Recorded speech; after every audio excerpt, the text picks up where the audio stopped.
سب کچھ پڑھاتا رہا، پڑھتے رہے، لیکن ایک چیز مجھے سوچنے پہ مجبور کر رہی تھی کہ یہاں یہ مسلک تو پاکستان کے اندر اہل حدیثوں کا ہے، جو بیت اللہ میں دیکھ رہا ہوں، نماز کا طریقہ دیکھ رہا ہوں، رفع یدین کا طریقہ دیکھ رہا ہوں، آمین بالجہر کا طریقہ دیکھ رہا ہوں، اور تمام کے تمام چیزیں جو اللہ کے گھر کے اندر میں دیکھ رہا ہوں، پاکستان میں تو اہل حدیثوں کا ہے۔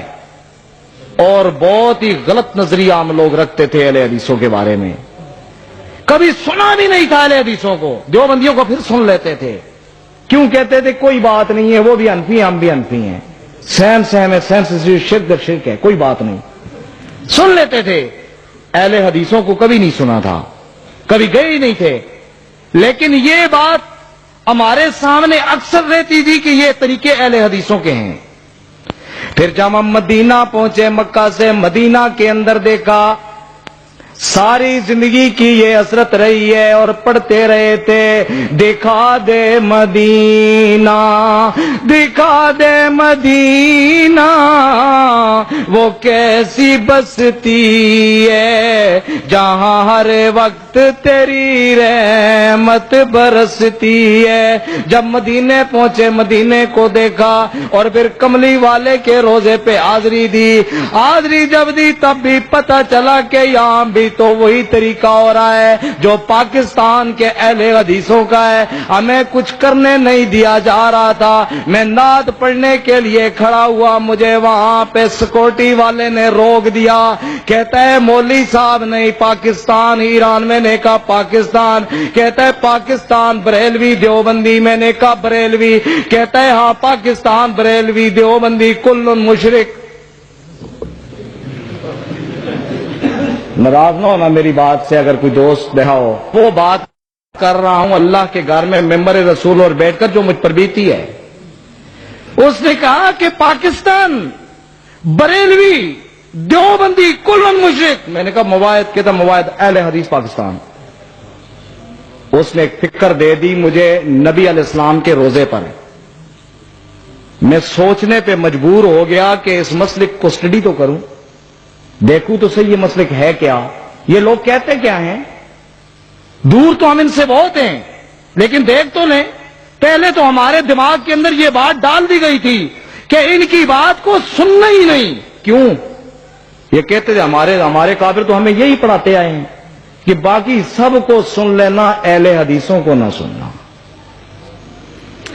اور پھر جب میں حج سے واپس آئے، حج سے واپس آنے کے بعد پاکستان کے اندر تو میرا ایک دوست ہے پٹھان، اہل حدیث ہے، میرے پاس کبھی کبھی آتا ہے، لیکن میں دیکھتا ہوں کہ پڑھے لکھے لوگوں سے زیادہ وہ بہتر ہے، کہ اس کو میں نے صرف اتنی بات کی، میں نے کہا یار وہاں مکے مدینے میں تو سارا تیرا مسلک میں نے دیکھا ہے، تیرے مسلک کے لوگ ہیں۔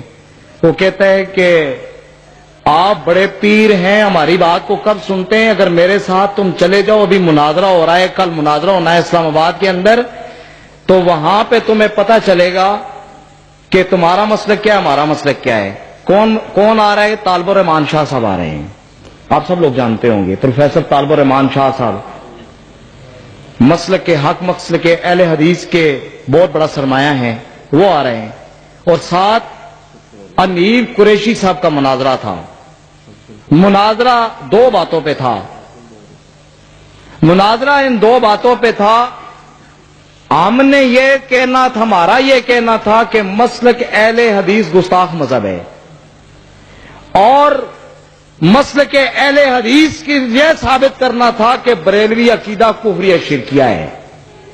میں نے اپنے دوست سے کہا کہ مجھے بھی اس میں ڈال لو، کہتا ہے کہ یار ہمارے پاس جگہ کم ہے، بندے زیادہ ہیں، آپ اہل حدیثوں کے ساتھ آ جائیں، ہمیں آپ کی وہاں سے ضرورت پڑے گی۔ میں نے کہا کیا؟ کہتا ان کو یہ باور ہی نہ کرانا کہ میں قادری ہوں، ان کے ساتھ چلے آنا اور مناظرے کے بعد اٹھ کر کے اعلان کرنا کہ میں بریلوی ہوتا ہوں۔ میں نے یہ چال یہ چال کیوں؟ مقابلے میں جو ہمارا آ رہا ہے وہ علم کا سمندر ہے، یہ بریلوی مانتے تھے کہ علم سمندر ہے، کہیں ایسا نہ ہو ہم ہار جائیں۔ اور پھر رات 9 بجے مناظرہ شروع ہوا، صبح کے 5:30 بجے تک پوری رات مناظرہ، 7 سیڑھی رہے. اس میں جو بات سامنے تھی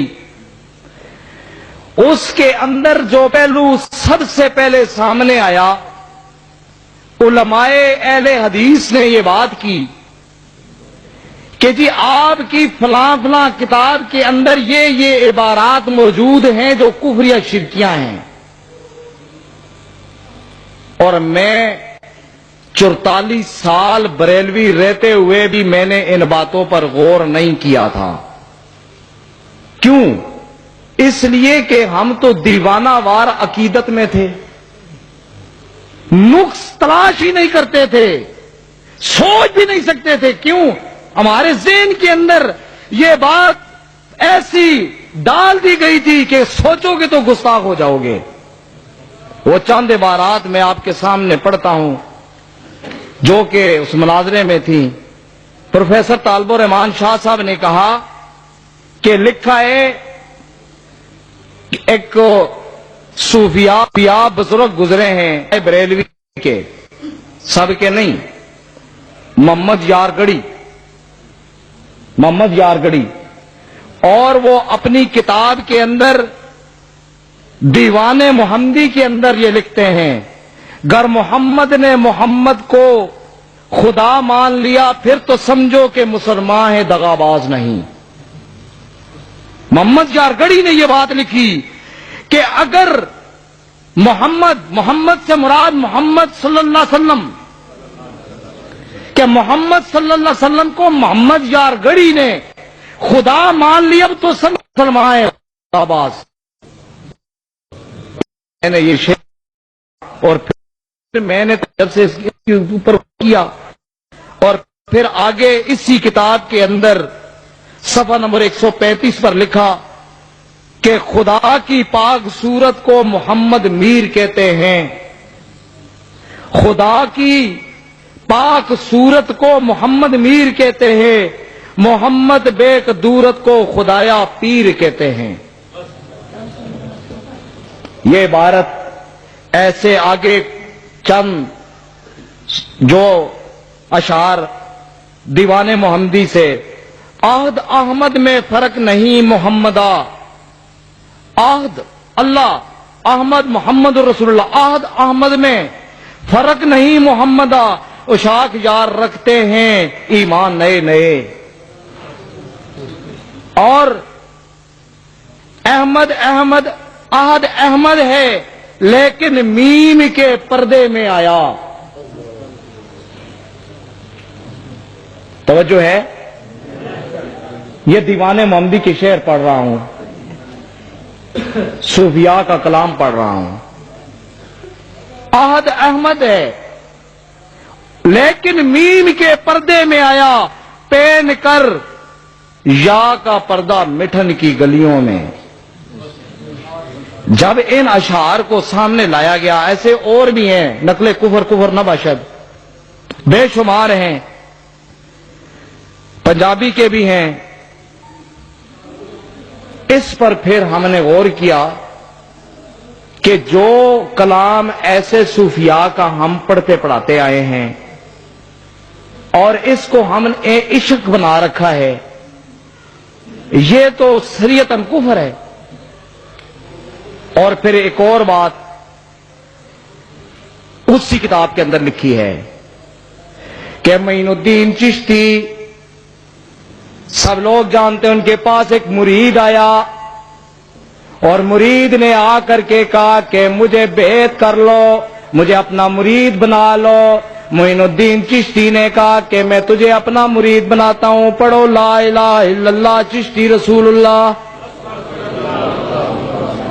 جس کے اندر صاف اس نے اپنا کلمہ پڑھاتے ہوئے جب یہ بات کی، ہم تو عقیدت سے اسے مانتے چلے آئے، ہمیں تو پتہ بھی نہیں تھا جب ایسی باتیں آئیں میرے سامنے میرا دل کانپ اٹھا، میرے دل کے اندر ایک تڑپ اٹھی، میرے دماغ نے کروٹ لیا اور میں نے پھر فیصلہ کیا کہ نہیں افضل قادری، جو تو نے مکے کے اندر اور مدینے پاک کے اندر نبی کے روضہ پہ جو عقیدہ دیکھا ہے وہ عقیدہ اہل حدیث کا ہے اور یہی سچا عقیدہ ہے، اس کو فوراً قبول کر لے، کہیں ایسا نہ ہو کہ تیری روح پرواز کر جائے۔ یہ میرے اسباب تھے اہل حدیث ہونے کے۔ اور جب میں پھر وہاں پہ طالب الرحمان شاہ صاحب سے کہا کہ مجھے اعلان کر رہے تھے، انہوں نے نہیں کرنے دیا، کہتے تھے کہ شاید یہ بریلوی ہے، یہ قادری ہے، کہیں ایسا نہ ہو کہ یہ ایسا کوئی اعلان کرے۔ اور پھر وہاں سے ہم چلے مسجد صفحہ میں آئے، مسجد صفحہ میں آ کر کے میں نے عقیدہ حق کو قبول کر لیا، لیکن میں نے ریکویسٹ کی کہ ابھی میرے اس عقیدہ حق کو شو نہیں کرنا، میں نے اپنے جامعہ میں جانا ہے، میرے پاس 300 کے قریب بچیاں پڑھتی ہیں، میں نے ان کی زندگی کا، ان کی آخرت کا فیصلہ کرنا ہے۔ میں اپنے جامعہ میں آیا، میں نے بچیوں سیڑھیاں لے کر کے میں نے وہاں جامعہ کے اندر لگائیں اور بچیوں کو ایک دفعہ دکھائیں تو انہوں نے کہا جی بات تو سچی ہے، پوری سیڑھیوں کے اندر ہم نے اس چیز کو اخذ کیا ہے کہ عقیدہ حق ہے تو عقیدہ اہل حدیث ہے، لیکن ہم چھوڑ نہیں سکتے۔ کسی نے کہا کہ ہمارے ماں باپ کا مسئلہ ہے، کسی نے کہا ہمارے گھر کا مسئلہ ہے۔ بہرحال دوبارہ پھر دیکھیں، 3 بار 4 بار 5 دن تک ہم اس کے اوپر سرچ کرتے رہے، 5 دن تک۔ اللہ کی رحمت سے 5 دن کے بعد میں نے وہاں پہ بیٹھ کر کہا کہ آج فیصلہ کرنا ہے۔ کہتے ہیں کہ قادری صاحب آپ کا کیا خیال ہے؟ بچیوں نے کوسچن کیا، میں نے کہا کہ میں عقیدہ حق کو قبول کر چکا ہوں، جس پر 265 بچیوں نے عقیدہ اہل حدیث کو قبول کیا۔ کچھ بچیاں جنہوں نے فیصلے کو تاخیر میں رکھ دیا اپنے گھر میں مشاورت کے لیے، وہ اہل حدیث نہیں ہوئی، پھر واپس نہیں آئیں، چونکہ وہ بڑے بڑے گمبھیر قسم کے ایسے گرانوں کی بچیاں تھیں، کوئی پیر ہیں، کوئی کیا ہیں، کوئی تعویذ فروش ہے، کوئی گدی نشین ہے، پتہ نہیں کوئی کیا کیا ہے، تو انہوں نے ان کو روک لیا۔ لیکن اللہ کی رحمت سے، اللہ کے فضل سے، اکثر جگہوں پہ کہتے ہیں کہ جی وہ 265 بچیوں کے والدین کا کیا ہوا، میں نے کہا کہ ان کے گرانے بھی اہل حدیث ہوئے ہیں۔ اور اب وہ بات بھی نہیں رہی اللہ کی رحمت سے کہ کئی جگہوں پہ جہاں جہاں میں نے گفتگو کی، اللہ کی رحمت سے وہاں پہ یہ اثر ہوا کہ کچھ لوگوں نے وہاں بھی عقیدہ اہل حدیث کو قبول کیا۔ میں عرض کر رہا